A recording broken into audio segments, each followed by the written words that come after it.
Indonesia is home to many species and natural wonders, but it has been threatened by damages caused by human activity due to the lack of a sense of belonging and importance from humans to their environment.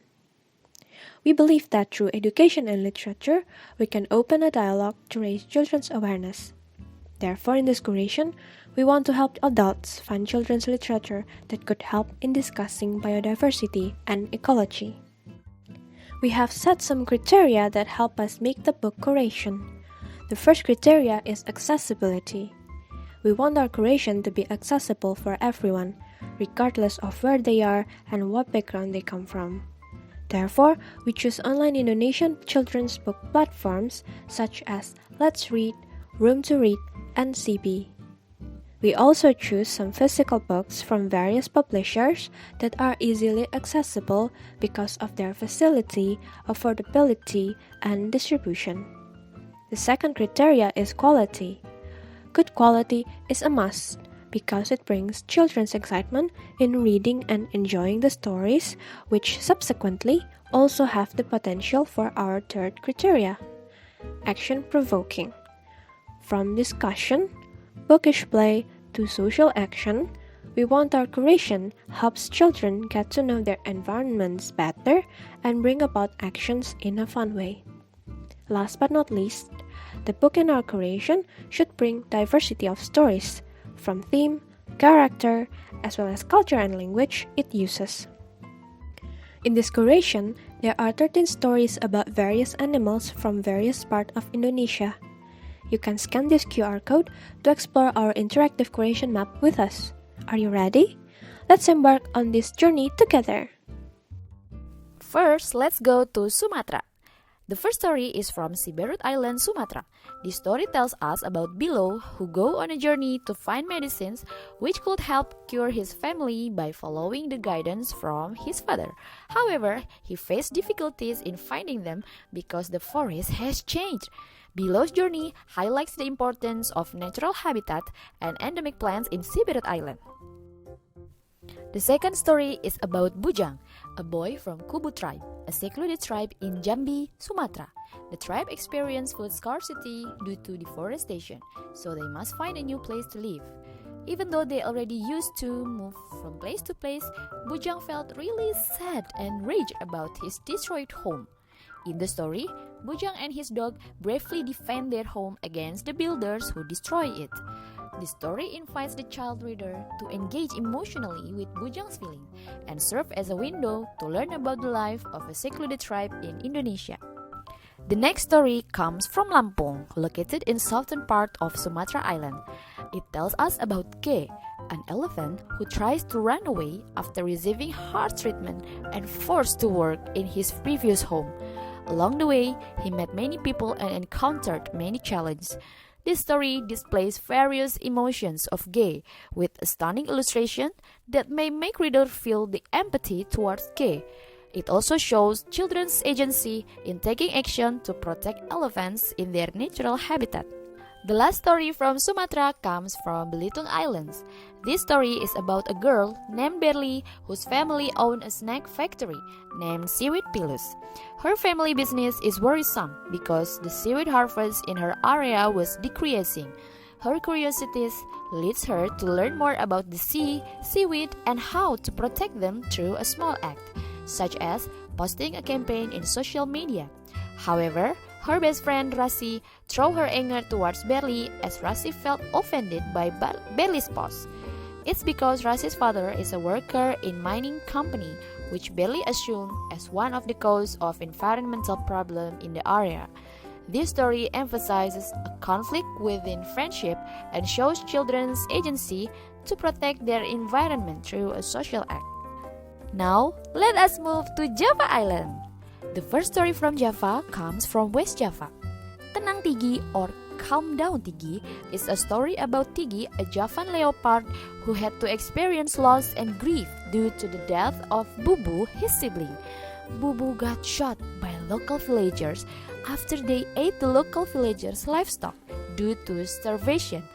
Besides grief, this story also represents the conflict between wild animals and local villagers in some rural areas in Indonesia. Next, there is a fun story that invites readers to also play riddles to guess the name of a fruit that can be found in Java Island. Along the story, we are tempted to answer Grandpa's riddles for his grandchild and their friends.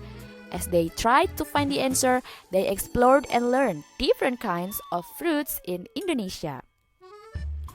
Now, let's head to the beach and meet the baby shark. Oops, I mean baby turtle. On a beach on Java Island, we will follow a story of a baby leatherback sea turtle after hatching. This species is vulnerable to extinction because they are easily devoured by predators, especially during the time when they return to the sea after hatching.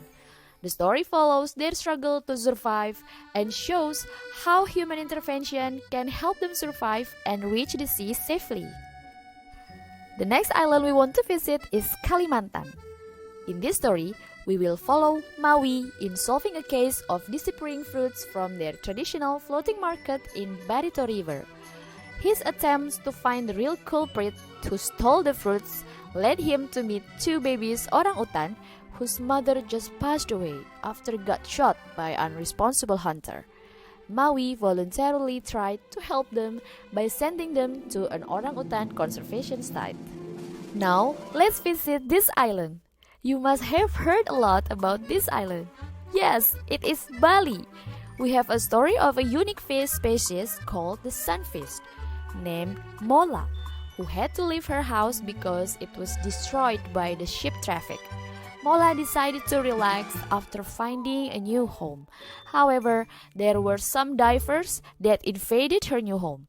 Mola got annoyed by the divers and created a huge wave to chase away the divers and protect her new home. Heading to the east, we will visit Nusa Tenggara. This story is about Daru and his beloved tree. He loved his tree so much and spent most of his days with the tree. He couldn't bear to part with it and was so upset when some people took away his tree. The story invites us to rethink our connection with plants.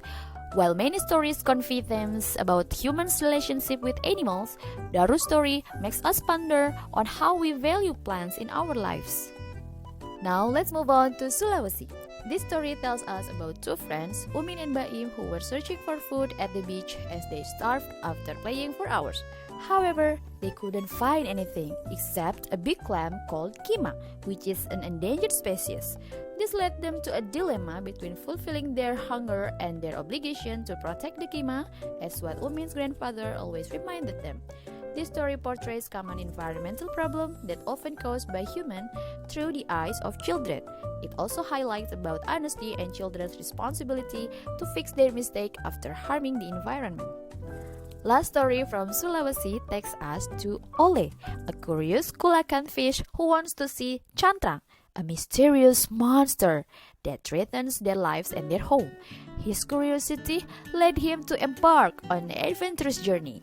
Ole and other fishes trapped inside a cantrang, which turned out to be a destructive fishing equipment used by humans.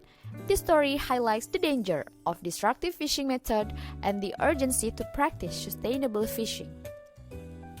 Last, we have a story of a golden-mantled kangaroo from Papua. The lovely little golden coat took us on a walk with his mother inside the beautiful Papua forest with its endemic flora and fauna. He used to sleep and put many things inside his mother's pouch until his mother was not allowed him to sleep there again. Not only depicts biodiversity in Papua, but this book also helps parents in preparing children to welcome new family member, which is a common situation in the life of young children. Based on the stories that we have found, we are inspired to add some activities that could help reading experience more fun. Therefore, we are proposing some activity ideas such as discussion, social action, writing letters, talking about emotions, food play, and riddles or poem making. In compiling our curation, we are fully aware that our curation has not been able to represent every Indonesian diversity, including books which have not met our curation's criteria. And during the process, we found that there is still a lack of books about Indonesian endemic insects and plants. Thanks for watching our curation. Hopefully, this curation helps you to get to know Indonesia better.